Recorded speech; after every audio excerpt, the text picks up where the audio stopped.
السلام علیکم ورحمۃ اللہ وبرکاتہ نحمده ونصلی علی رسولہ الکریم اما بعد۔ آج کا سبق سن لیجئے۔ آج کے سبق کی سرخی ہے حضرت محمد صلی اللہ علیہ وسلم کی سیرت، پارٹ نمبر 186۔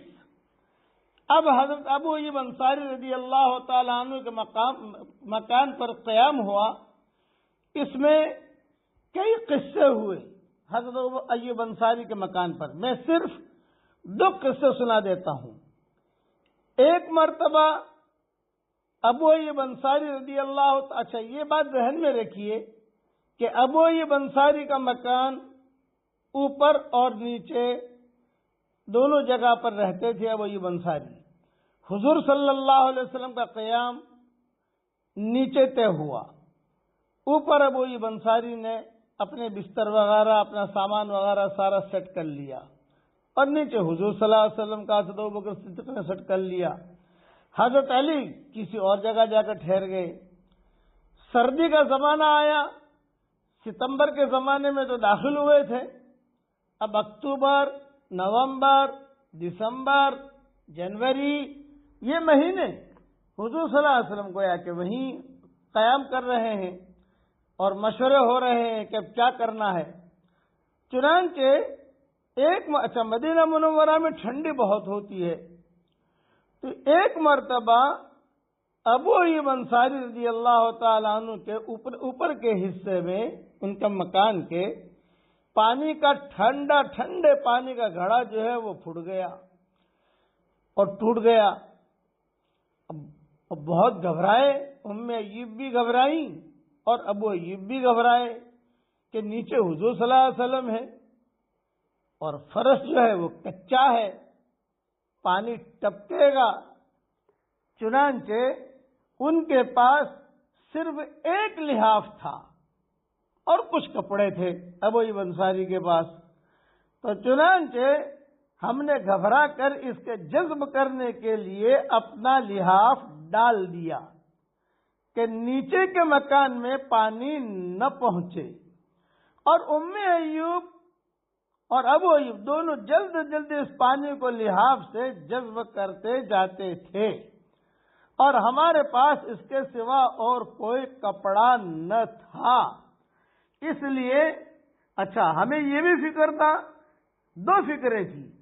ایک تو پانی نیچے نہ ٹپکے، دوسرا یہ کہ ہم یہ سارا کر رہے ہیں، یعنی ادھر ادھر جا رہے ہیں، مکان جو ہے کچے ہوتے تھے، تو کئی دھم کی آواز، گڑگڑ کی آواز، لحاف پانی جو ہے وہ ہم ٹھیک ٹھاک کر رہے ہیں، تو اس کی وجہ سے حضور صلی اللہ علیہ وسلم کو تکلیف نہ ہو۔ یہ دونوں چیزیں تھی۔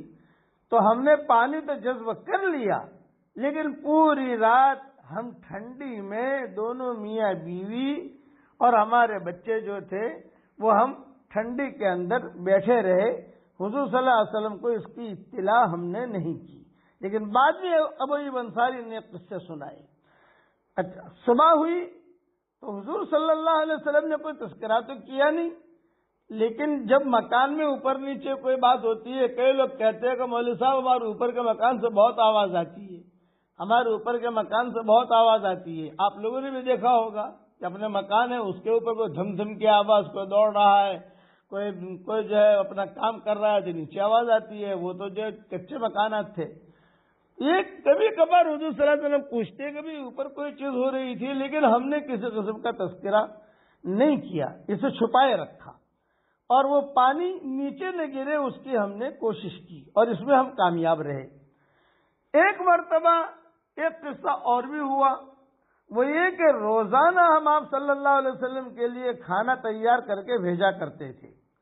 جب بچ جاتا تھا آپ صلی اللہ علیہ وسلم واپس فرما دیتے۔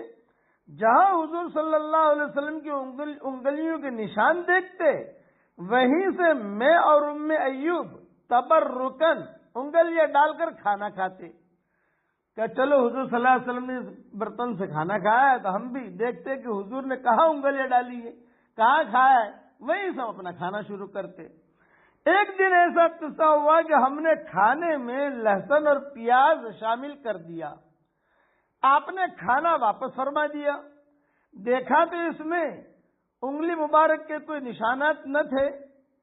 گھبرا کر میں آپ کی خدمت میں حاضر ہوا اور عرض کیا یا رسول اللہ صلی اللہ علیہ وسلم، آپ نے تو کھانا واپس کر دیا جس میں آپ کی انگلیوں کے نشان نہیں ہے.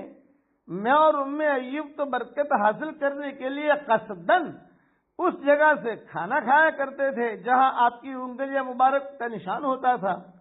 تو آپ نے ارشاد فرمایا ہاں میں اس کھانے میں لہسن اور پیاز کی بو میں نے محسوس کی، اس لیے تم کھاؤ. یہ حضور نے فرمایا آپ لوگ کھاؤ. چونکہ فرشتوں سے میں ہم کلام ہوتا ہوں، فرشتے میرے پاس آتے ہیں، وحی آتی ہے، اس لیے میں اس کھانے سے احتراز کرتا ہوں، اس لیے کہ بدبو ہوتی ہے اس میں، فرشتے بدبو پسند نہیں کرتے. اب یہ فرماتے ہیں کہ اس کے بعد ہم نے کبھی بھی آپ کے کھانے میں لہسن اور پیاز شامل نہیں کیا. اب علماء یہود آپ کی خدمت میں حاضر ہوئے. یہ تفصیل کل انشاءاللہ پوری کرو.